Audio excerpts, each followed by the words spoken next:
many better places to be on a sunny morning than Venice, by the side of a small canal. And that's where I have the privilege to be, in a city still largely empty of tourists. In Italy, so much is about the past, reflected in the glory of its Renaissance and Venetian paintings. I've been looking at these and enjoying the beautiful and complex fabrics the people are wearing in them, and wondering, are textiles like that still made here? Can Italy still do that?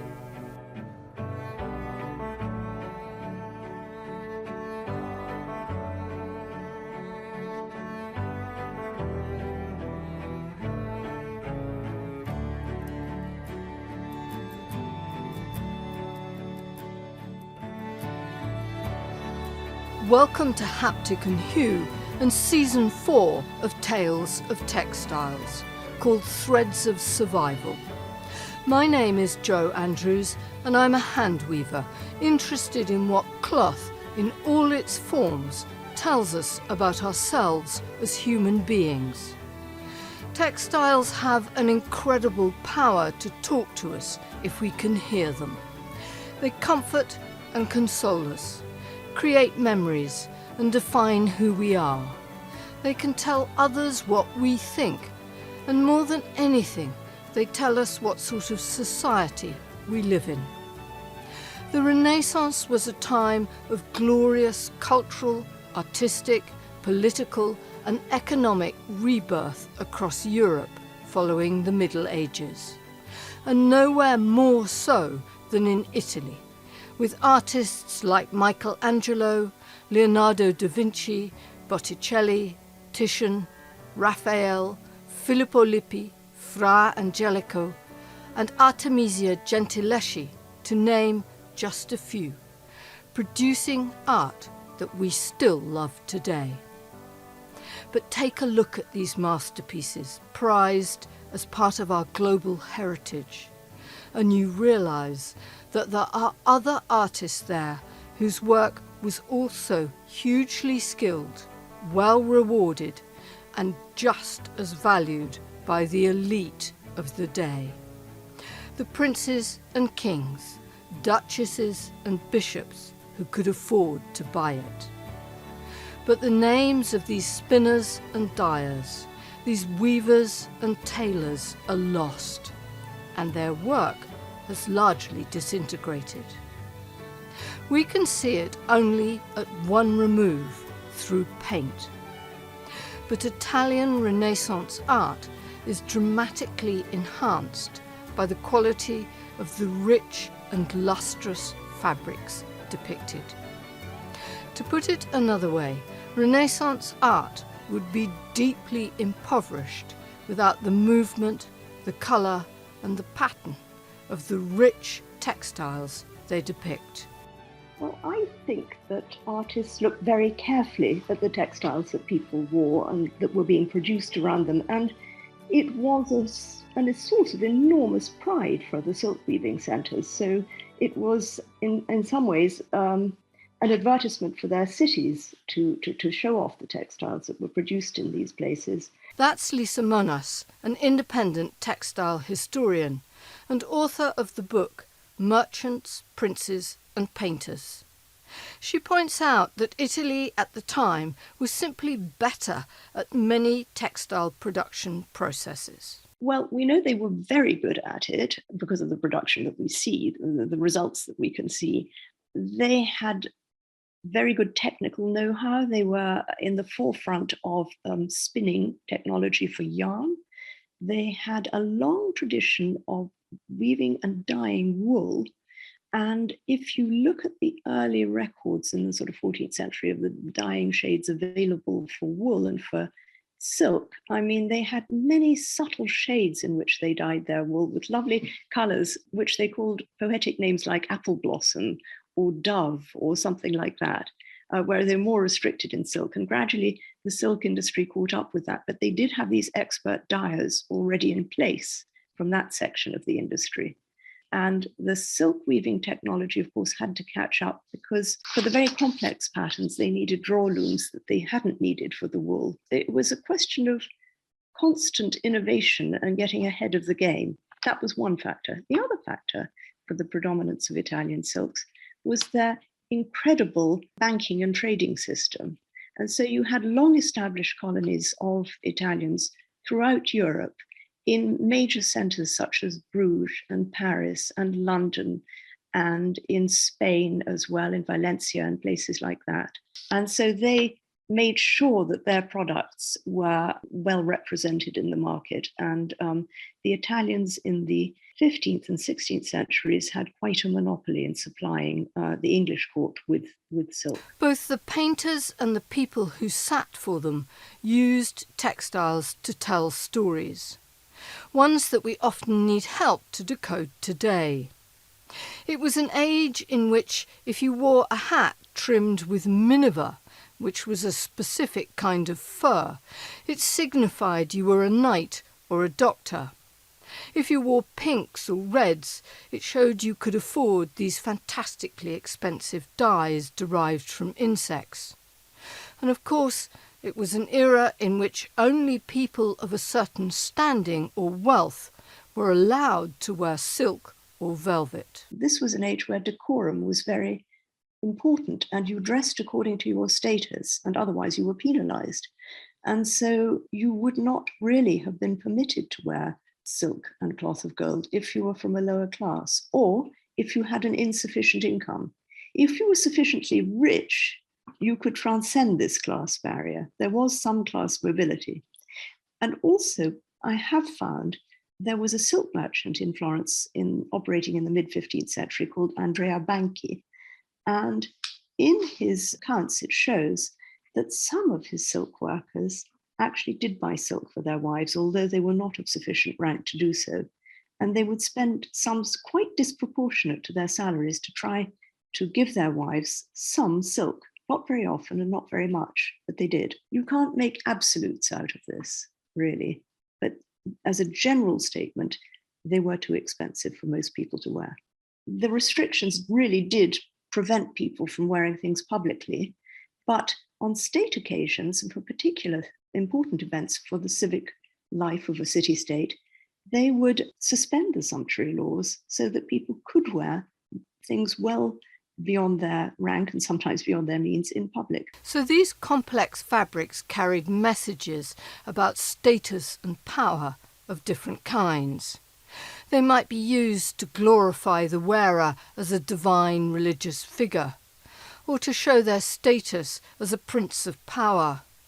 Or maybe in an age before photography, the picture was used as a diplomatic tool, where many reproductions of the portrait would be made to send round the courts of Europe. It was a picture like this that the English king, Henry VIII, famously saw before he agreed to marry his fourth wife, Anne of Cleves. He clearly felt the artist had been far too kind to her when he set eyes upon her in the flesh. But in all these uses, cloth played a central role, and the more beautiful and sumptuous it looked, and the more difficult it was to make and extravagant it was to buy, the better it did its job. Almost the polar opposite of what we have today, when fabric is cheap and produced in bulk. So you would expect the artists of the Renaissance, who had to reproduce these complex fabrics, to keep a stock of them in their studios so they could get them right. No, for the simple reason that it was too expensive to be a studio prop. Even damask would have been regarded as a huge luxury. If you see inventories of painters' things, they didn't own a lot of silk. For a start, they didn't wear silk themselves. It would have been, a foolish luxury to buy silks. Neri di Vinci, who was one of the richest painters in Florence in the second half of the 14th century. We have his ricordanze, which are his daily accounts of expenses, and he dressed himself and his children in very good quality wool and linen. but they never wore silk. You were forbidden to wear silk under the sumptuary laws in Florence unless you belonged to certain classes or had a certain income. And for instance, people like doctors and of law and of medicine and knights were exempt and could wear far better textiles than people like painters, for example, who wouldn't have been allowed. The exception for sometimes their patrons would give them silks to wear. So Andrea Mantegna, who worked in Mantua, was given silks by the ruler of Mantua to wear because it reflected well on his patron. So it's a whole conundrum, really, but I'm sure that they didn't buy rich silks for props. Even getting access to see these fabrics was a problem. Painters had to take their chances where they could. People officiating in the church were exempt from sumptuary provisions while they were conducting Mass. So the churches had an enormous stock of wonderful textiles. Some of them were made from the clothing of lay people, rich lay people, who gave them as donations to the church. So they didn't always have only secular motifs on clerical vestments. And artists, after all, were mainly employed to produce religious paintings, and they would have had opportunities in the church to study the vestments. And I'm sure that's one way. In another case, if you lived in a silk weaving center, there were, of course, the shops of the silk merchants. But in these shops, the best textiles were kept locked away. They were so precious, they were locked away carefully. But on days like in Florence, the feast of St. John the Baptist, they hung out these silks in a festive way. And also painters could have visited fairs and markets where silks were sold as well. So there were a variety of ways. And also if they attended a procession, if they saw a bridal procession passing by, you had opportunities to see these silks. How often you got the opportunity to study one carefully, I don't know. I love the image of painters on feast days busy scribbling away, trying to get down every detail of the incredible fabrics they saw sweeping past, sometimes just for brief moments. So much of what we know about these fabrics comes down to us through paint, as the textiles themselves have often crumbled to dust. But we do know that weavers of complex material like velvet cloth of gold earned well. In the 15th century, their wage was the equivalent of a branch manager of one of the Medici's banks. And it's been a long time since a weaver earned the same as a bank manager. But these were truly fabrics of inequality, and we forget that at our peril. Not only were certain people forbidden to wear them, they were simply out of reach. Lisa Monas tells the story of Isabella d'Este of Milan, who in the 15th century asked her brother-in-law to buy her a velvet cloth of gold woven with special emblematic designs. Each yard of this precious fabric cost him more than the annual wage of a skilled labourer. He has indeed gone down in the records as a generous man. Those days have gone, but has the making of this type of glorious fabric disappeared too? Can human hands still fashion textiles like these? And is there a market for this, and people still willing to pay for it?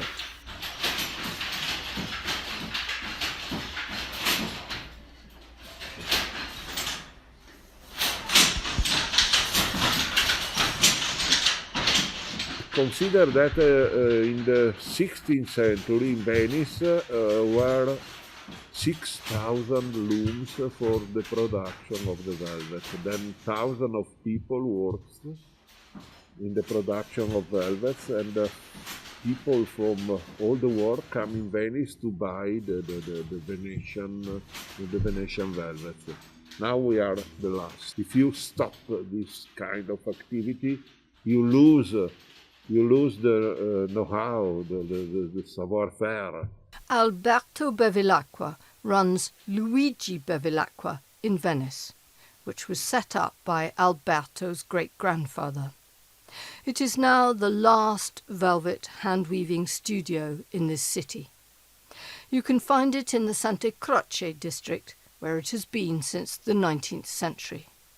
Although Bevilacquas have been involved with textiles in Venice for much longer than that. It's difficult. I have seen that, for example, in a picture of 1499 is written Giacomo Bevilacqua weaver. And I have seen that our family was in textile for 6th century. The painting is by a pupil of Bellini's, and it is called The Arrest of St. Mark in the Synagogue. It was completed in 1499, and delightfully at the bottom there is a little scroll with names of those who commissioned and paid for it. Amongst them is Giacomo Bevilacqua, who gives his occupation as a weaver. Alberto also knows that some of his forefathers were silk dyers. Velvet weaving didn't start in Venice, but it did flourish here in the Renaissance and later, and Alberto is deeply aware of carrying on those skills. We are very proud to continue this tradition. It's very important that there is the transmission of the knowledge. Otherwise, you lose the possibility. I have seen, for example, in French, there are some factory like this. They have the same loom, but they have no people that are able to weaving, and then you lose this.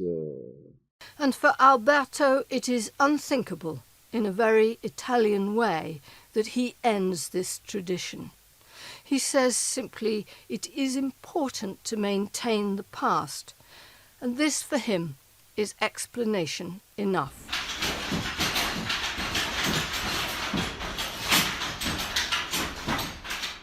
All the hand weavers at Bevilacqua's Venice workshop are women, working on jacquard looms.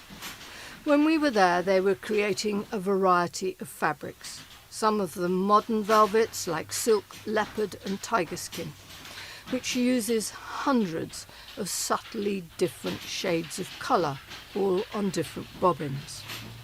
Others were working on weave designs that date back to the Renaissance, but interpreted today in modern colours.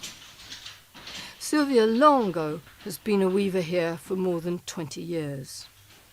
She was creating a velvet which only Bevilacqua can now produce commercially. The famous soprariso, which demands extraordinary skill of the weaver. An intense, simultaneous intelligence in your eyes, hands and feet. She was working with a cotton ground warp, a supplementary pile warp of shocking pink silk to create the velvet pattern of fruits and leaves, and a warm, golden, slightly metallic silk weft. In making hand-woven velvet, after every third pick, the velvet warp is cut by eye with a special razor to create the soft pile. But in a soprariso, there are patches of cut and uncut weave, giving a 3D effect where the light falls on them differently. Machines can't do this, only trained and skilled human hands like Silvia's. You can see a link to a video of Silvia weaving this on the Haptic and Hue website. She produces around 50 centimetres or 20 inches a day.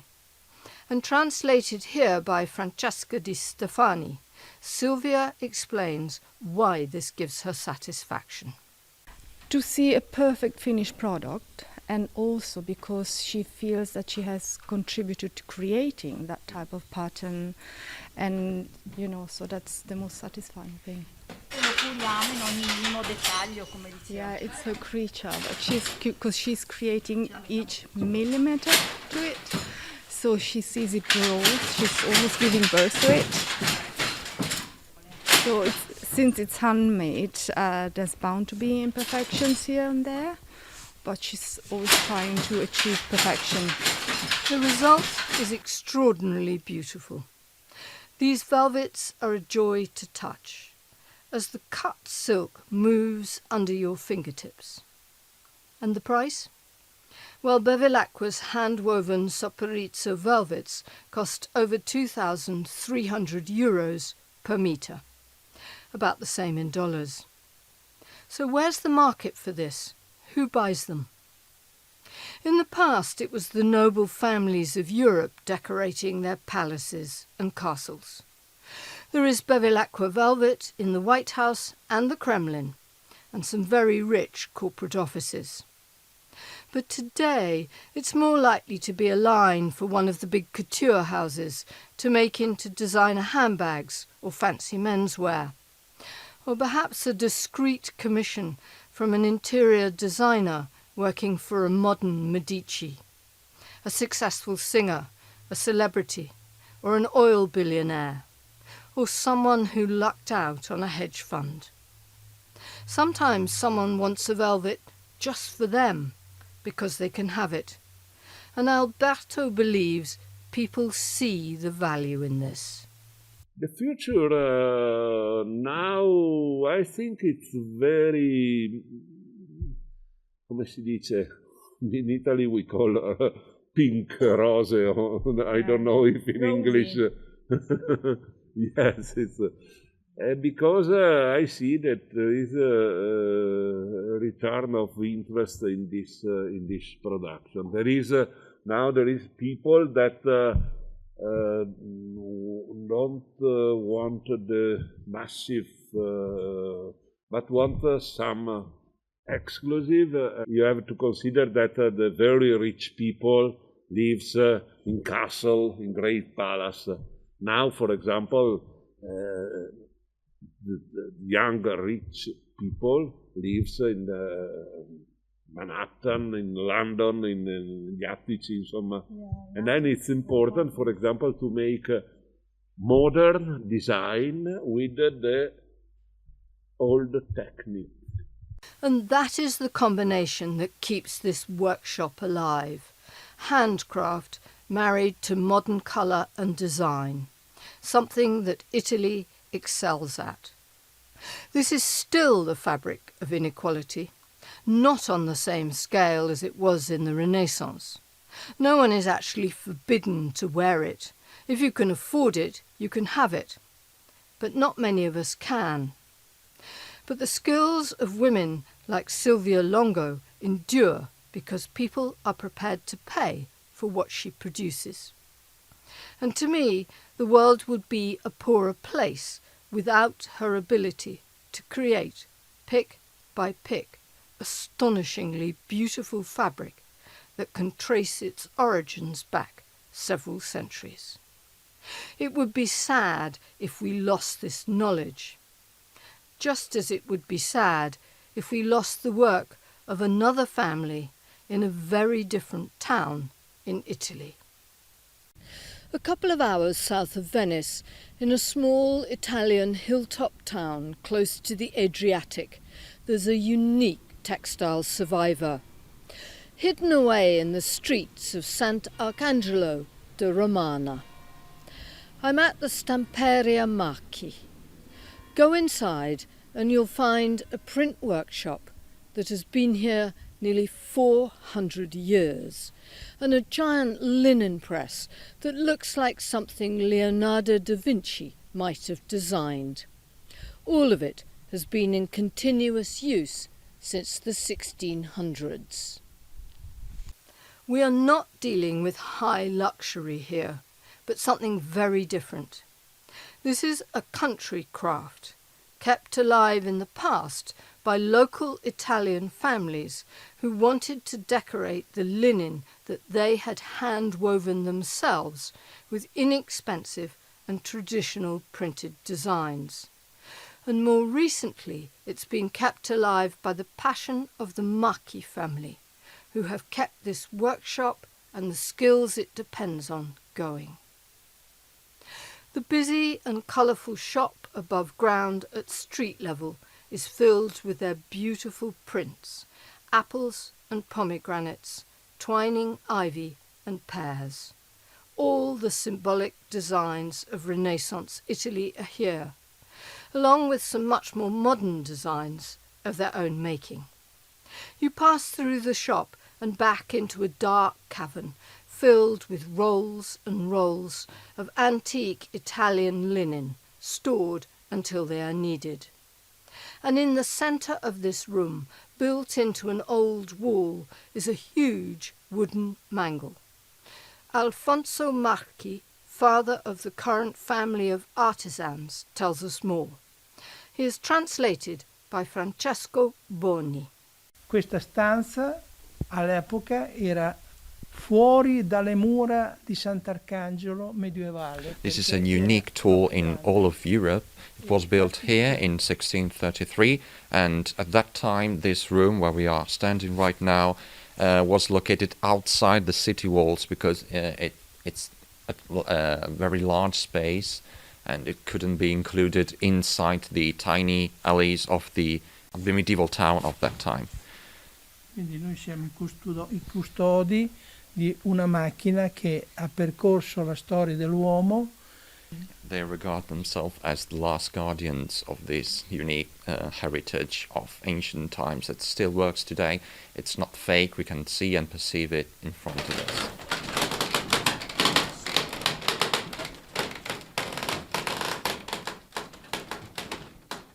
Mangles have been used for many purposes, right back into the ancient civilizations.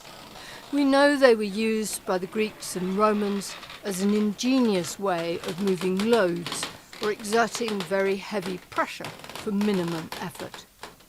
In this case, the mangle is used to put huge pressure on woven linen or hemp, to give it luster and shine and to flatten it. Believe me, it makes a real difference. Here, a person climbs right inside the giant wooden wheel and walks it round to lift the vast stones on top of the linen to flatten it. This is a glorious machine that Alfonso has come to love. Io amo questa macchina perché, non so, è della mia famiglia da sempre, ma He considers this mangle as a part, an essential part of his family, so it's like a relative to him. He played a very important role in preserving the mangle and the workshop after the war, when it was everything, or the ancient crafts were jeopardized and were threatened to be replaced by more modern techniques of production. So alongside he's very keen on the job. He developed a very strong passion as a child for what his father, his grandfather had been doing in previous centuries. But alongside this, its important role as savior of this ancient tradition, who could be retained thanks to his commitment. And in a wonderful blend of ancient and modern that Italy is celebrated for. Alfonso's son, Gabriella, has trained for the New York Marathon on the mangle. Gabriella's domain lies beyond the mangle's cavern, in a much lighter room at the back of the workshop. This is where the printing takes place, and he is the master printer.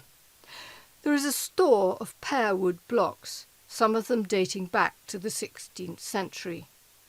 These are works of art in themselves, drawing on local country patterns from this region, as well as Christian motifs and emblems of noble families.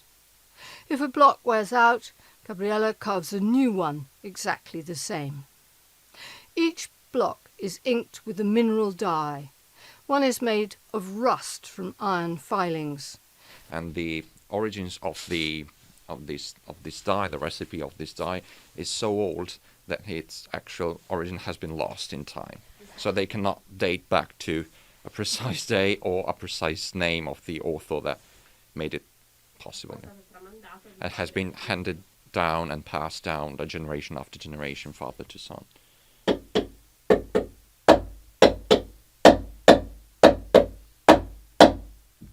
And then, once inked, the wood block is stamped onto the pressed linen or woven cotton. Gabriele loves his job, and he says every day is different. Ma ho cominciato qui in bottega praticamente da bambino, giocando con gli stampi. Began in his very in the early childhood, as he would play with these molds and stamps, following heeding the example of his father and grandfather before him, and then he actually got satisfaction from what he did, and found out he loved the family's job, family's tradition. The two craft workshops, the Stamperia Marchi and Luigi Bevilacqua in Venice, are the polar opposites of each other. One caters to the rich metropolitan global elite, and the other draws on the indigenous traditions of the country people of their area. But Alberto Bevilacqua and Alfonso Marchi would understand each other very well. They both share a passion to see complex human skills preserved and passed down to the next generation. Here's Alfonso Marchi. Se la bottega nel 2022 The workshop and the crafts here have been preserved and retained over time, thanks to the tradition that were preserved and were handed down generation after generation. So it was the commitment of the offspring that didn't surrender and wanted to carry out the same job as their ancestor, and just not to be forgotten and forsaken in the lapsing of time.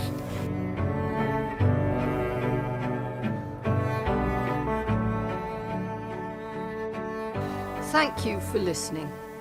If you would like to find out more about either of these workshops, or see pictures and videos of some of the processes in this podcast, find links to background reading, or read a transcript, you'll find these resources at www.hapticandhue.com/listen. Haptic and Hue is hosted by me, Joe Andrews, and produced and edited by Bill Taylor. It is an independent production which is supported entirely by its listeners, who bring us ideas and generously fund this podcast via Buy Me a Coffee.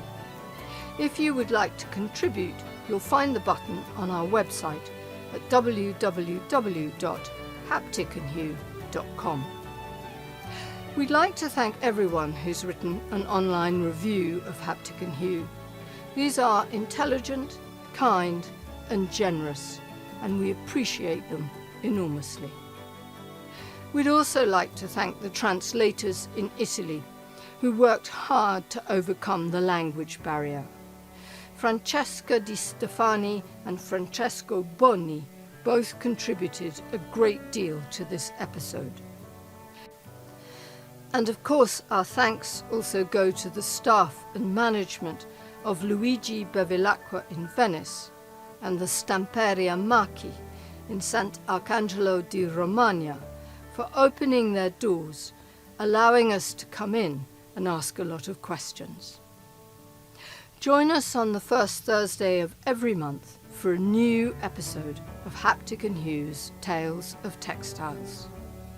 Next time, we'll be travelling up a creek on the coast of southern England to find out what they were smuggling from France in the dead of night.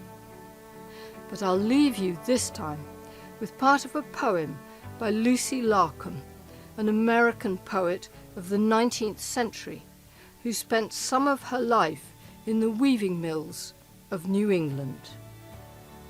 All day she stands before her loom, the flying shuttles come and go. By grassy fields and trees in bloom she sees the winding river flow, and fancy shuttle flieth wide and faster than the waters glide. Is she entangled in her dreams like that fair weaver of Shalott, who left her mystic mirror's gleams to gaze on light Sir Lancelot? Her heart, a mirror sadly true, brings gloomier visions into view. I weave and weave the lifelong day. The woof is strong, the warp is good. I weave to be my mother's stay. I weave to win my daily food. But ever as I weave, saith he, the world of women haunteth me. The river glides along, one thread in nature's mesh, so beautiful. The stars are woven in, the red of sunrise, and the rain cloud dull. Each seems a separate wonder wrought, each blends with some more wondrous thought.